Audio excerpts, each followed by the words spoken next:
Seis de la mañana con 48 minutos, gracias por la preferencia. Vamos a seguir justamente abordando el tema sobre el coronavirus. Tenemos preparada ya a la doctora Alejandra Hidalgo, ella es viceministra de Salud.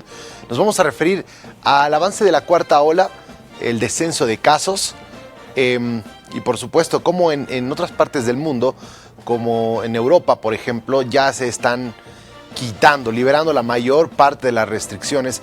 La obligatoriedad del barbijo, por ejemplo, en interiores siquiera, ya no es obligatoria.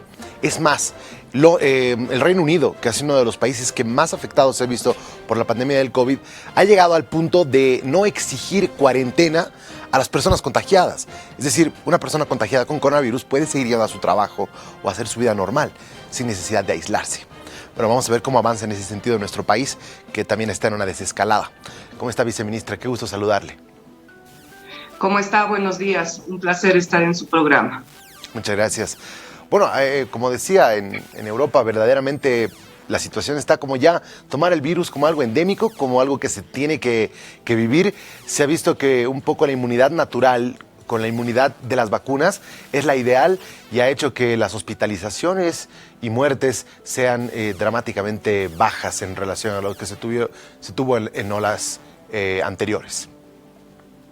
Como usted menciona, ¿no? Gracias a todo el trabajo que ha ido realizando nuestro presidente Luis Arce Catacora, y ha hecho posible que a Bolivia lleguen más de 22.505.100 dosis y estas se puedan distribuir en los 9 departamentos, siendo utilizadas hasta el día de ayer más de 12.180.000 unidades entre primeras, segundas y terceras dosis.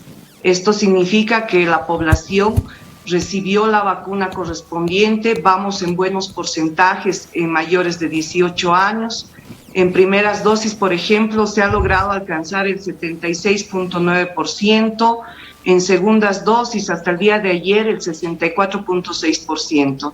Sin embargo, en la población que tiene la edad de 5 años a menores de 18 años, debemos ahora, que es un periodo de clases, poder aprovechar este momento para llevar la información a través de los centros de salud y así de esta forma obtener la autorización de los padres de familia para que puedan ser inmunizados los niños y los jóvenes.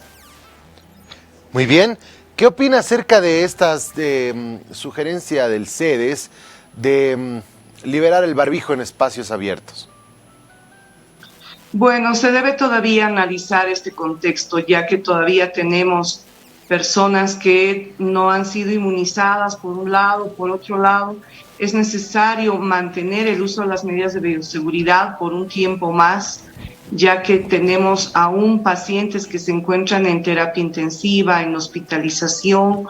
Es diferente el contexto en varios departamentos, sin embargo, todavía este momento es como un momento para poder continuar utilizando las medidas de bioseguridad, más aún cuando se acerca un periodo de carnavales en los cuales las autoridades subnacionales están realizando diferentes autorizaciones para que se efectúen estas fiestas, ¿no? Es un momento en el cual debemos mantener la disminución de casos para no obtener más pacientes en las áreas de terapia intensiva. Así es. Ahora, ¿cuándo usted estima que se puedan comenzar a tomar estas medidas, teniendo en cuenta que en Europa ya la vida es prácticamente normal? Han decidido levantar absolutamente todas las medidas y restricciones. ¿Cuándo cree usted que podamos estar en ese nivel? Bueno, tenemos que lograr que la inmunidad ya llegue a más del 80% de toda la población. En ese contexto, todavía estamos en la población mayor de 18 años, cerca al 70%. Han adquirido una inmunidad también todos los pacientes y personas que se han ido contagiando, aquellos pacientes asintomáticos. Sin embargo, es un momento en el cual, menciono, debe todavía transcurrir el periodo de carnavales para ver cuál va a ser la conducta en los cuadros epidemiológicos. Es necesario que la población continúe utilizando las medidas de bioseguridad y también acudan a los puntos de vacunación y centros de salud para recibir la dosis correspondiente, pero además identificar a aquellos pacientes que tienen algún tipo de signosintomatología para poderlos tratar de manera oportuna. Esperemos que posterior a las fiestas carnavaleras no se tenga un incremento de casos, sin embargo, es necesario tomar todas las previsiones que corresponden, como así está establecido en la normativa, en la Ley Marco de Autonomías, que la responsabilidad no solo es autorizar, sino también hacer la previsión correspondiente para evitar que exista un incremento de casos en este periodo de carnavales. Bien, hemos visto que también el SEDUCA ya ha aprobado las clases presenciales. ¿Esta decisión ha pasado por el Ministerio de Salud? El Ministerio de Salud, a través de la Dirección de Epidemiología y también el área del PAI, va participando en las reuniones con diferentes instituciones, dentro de estas el Ministerio de Educación. Sin embargo, la decisión final está a cargo del Ministerio de Educación.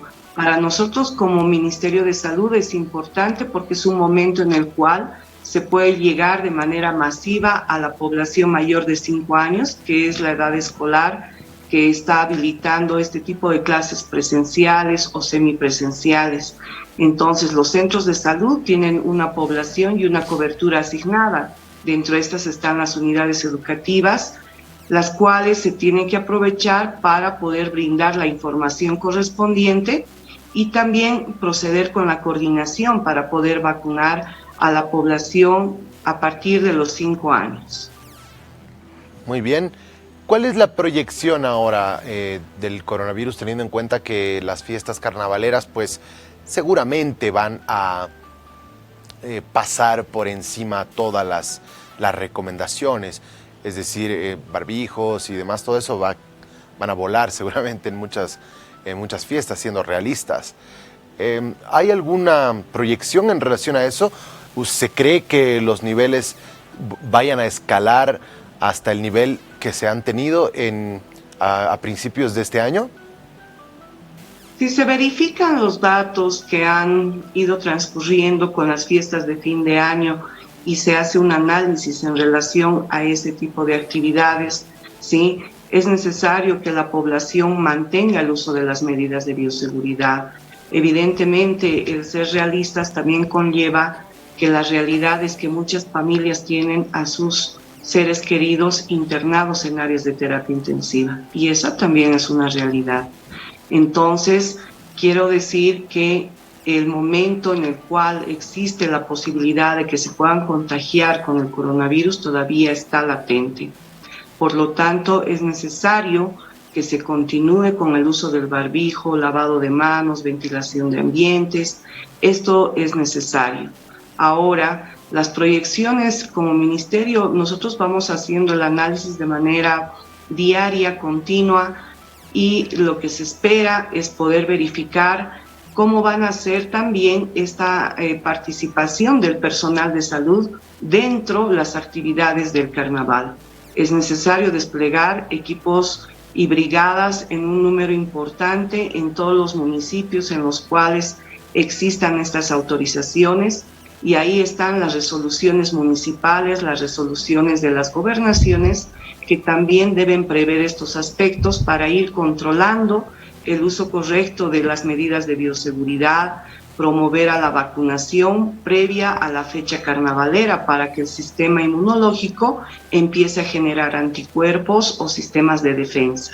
En ese contexto, todos los bolivianos en este periodo, al igual que las fiestas de fin de año, se pide por favor mantengan utilizando todavía las medidas de bioseguridad. Si no es muy necesario, eviten estar en lugares cerrados de mucha aglomeración de personas, y así también cada uno de ustedes y de las familias y de nosotros vamos a estar cuidados y protegidos. Bien, y por último, ¿tenemos algún dato de cómo están la ocupación de camas de terapia intensiva en el país? Sí, hemos, de acuerdo a los datos que se van obteniendo, El número de camas habilitadas, por ejemplo, son en un número de 499 camas en terapia intensiva, de las cuales 225 estarían ocupadas a nivel nacional, 274 libres. Este número de ocupadas nos da un 45% a nivel nacional. En relación a terapia intermedia, que también es el otro servicio importante, el cual proveen los hospitales en este momento, algunos de segundo y tercer nivel, son 357, de las cuales 109 están ocupadas, 248 libres. Sin embargo, estos datos vamos verificando que en el sistema público y en la parte de los entes gestores, las cajas de salud, el comportamiento va siendo de acuerdo al incremento de casos en cada departamento. En ese sentido, todavía se tienen pacientes que están ingresados tanto en terapia intermedia como en terapia intensiva. El 85% de los pacientes del total ingresados son personas que no han recibido ningún tipo de vacuna, por lo que es necesario que se pueda analizar estos beneficios para que la población continúe acudiendo a los centros de salud para recibir la inmunidad, para recibir esta dosis de la esperanza. Y dígame, ¿el 100% de estas camas de terapia intensiva y terapia intermedia son ocupadas por coronavirus? Bueno, ahí se tiene que diferenciar porque los datos que le estamos brindando son datos para aquellos pacientes que tienen COVID, ¿sí? Y, por ejemplo, si verificamos los datos en el Departamento de La Paz al momento, por los datos que ha reportado cada hospital y a través del hospital, el CEDES La Paz, al día de ayer han reportado un número de camas ocupadas en un 66%, ¿sí? Entonces, se debe ir analizando por cada municipio, el contexto es diferente. Sin embargo, los datos están al momento en el Departamento de La Paz, el número o el porcentaje de mayor ocupación que se ha tenido hasta el día de ayer.